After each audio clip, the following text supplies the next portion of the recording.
తిరుపతిలోని గోవిందరాజుల స్వామి ఆలయానికి అనుబంధంగా ఉన్న వెంకటేశ్వర స్వామి గుడిలో బంగారు కిరీటాల చోరీ కేసును పోలీసులు ఛేదించారు. మహారాష్ట్ర నాందేడ్కు చెందిన ఆకాష్ ప్రతాప్ అనే వ్యక్తిని ప్రధాన నిందితుడిగా తేల్చి అతన్ని అరెస్ట్ చేశారు. అతడి నుంచి 1351 గ్రాముల బంగారాన్ని స్వాధీనం చేసుకున్నారు.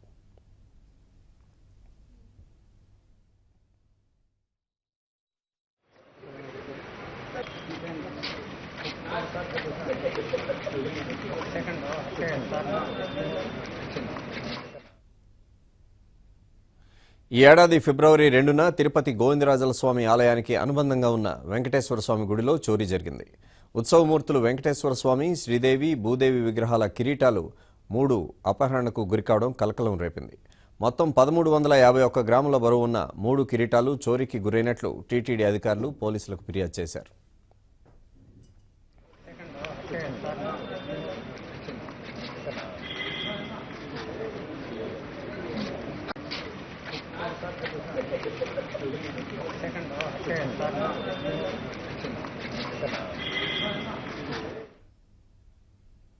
తిరుపతి ఈస్ట్ పోలీస్ స్టేషన్లో నమోదైన చోరీ కేసును పోలీసులు ప్రతిష్టాత్మకంగా తీసుకున్నారు.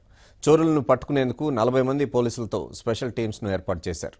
ఈ బృందాలన్నీ బీహార్, జార్ఖండ్, తమిళనాడు, కర్ణాటక, తెలంగాణ, మధ్యప్రదేశ్ రాష్ట్రాల్లో గాలింపు జరిపాయి.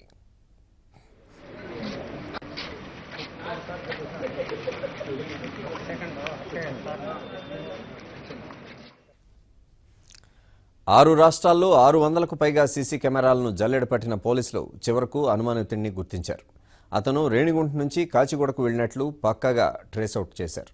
దొంగతనం జరిగిన రోజే సీసీ కెమెరాల్లో గుర్తించిన అతడి ఫోటోలను అన్ని పోలీస్ స్టేషన్లకు పంపారు. నిందితుడి ఫోటోలను మీడియాకు కూడా విడుదల చేశారు.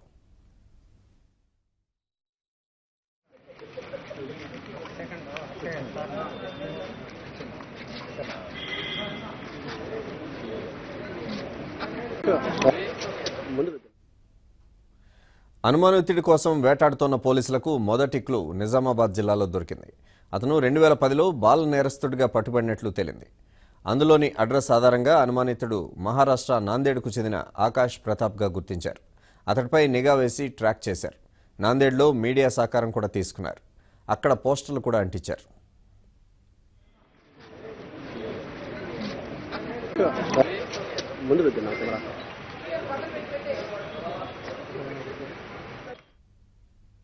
తనను పోలీసులు వెంటాడుతున్నారని తెలుసుకున్న ఆకాష్ ప్రతాప్ తప్పించుకుంటూ తిరిగాడు. మహారాష్ట్ర నుంచి గుజరాత్కు వెళ్లాడు. అక్కడి నుంచి తిరిగి పుణేకు వెళ్లాడు. చివరకు రేణిగుంటకు వచ్చిన అతన్ని అక్కడే పోలీసులు పట్టుకున్నారు. బంగారు కిరీటాలను ముక్కలుగా చేసి అమ్మేందుకు ప్రయత్నించాడని తెలుసుకున్నారు.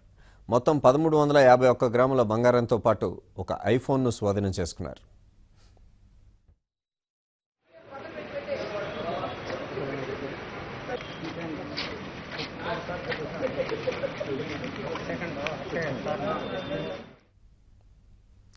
సంచలనం రేపిన చోరీ కేసును 80 రోజుల్లో పోలీసులు ఛేదించారు.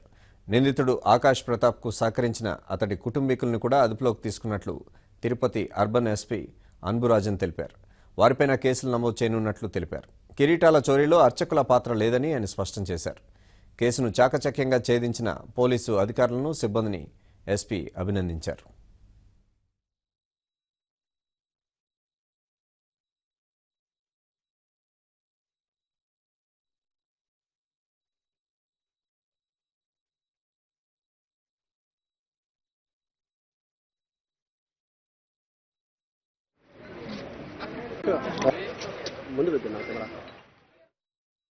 మేజర్ క్లూ ఎక్కడ దొరికిందంటే, ఈ విధంగా 1 by 1 స్టేషన్ వారీగా చెక్ చేస్తూ పోతూ నిజామాబాద్లో మాకు ఒక ఇన్ఫర్మేషన్ దొరికింది. 2010లో ఏదైతే ఇమేజ్ ఉందో, ఈ ఇమేజ్లో ఉన్న వ్యక్తి లాగా ఒక juvenile offender, house break by day చేసిన అఫెండర్ ఫోటో ఒకటి అక్కడ దొరికింది. దాంట్లో అడ్రసెస్ ఉండగా ఆ ఫోటోని మేము ఫర్దర్గా అతని అడ్రస్ ఎక్కడంటే ఖాందార్ వచ్చింది.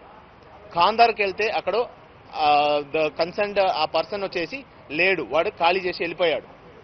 Now we took the again అక్కడ మహారాష్ట్రలో మీడియా మిత్రులు సహకారం తీసుకున్నాము. ఒకరోజు సేమ్ ఒక 10 minutes of program in 1 local channel publish చేయడం జరిగింది. ఆ తర్వాత అక్కడున్న లోకల్ పీపుల్ జనరల్ ఇన్ఫర్మేషన్ ఇవ్వడం స్టార్ట్ చేశారు.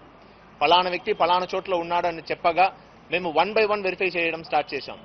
ఆ విధంగా వెరిఫై చేస్తున్నప్పుడు ఫైనలీ అహ్మద్పూర్ అనే ఒక ఊర్లో ఈ మన కన్సర్న్డ్ అఫెండర్ ఉన్నట్టు ఒక ఇన్ఫర్మేషన్ వచ్చి అక్కడ టీం పంపించడం జరిగింది. మనం వస్తున్నామని తెలుసుకొని ఇతను he started running, absconding case start చేశాడు. బట్ మన టీం వదలట్లేదు.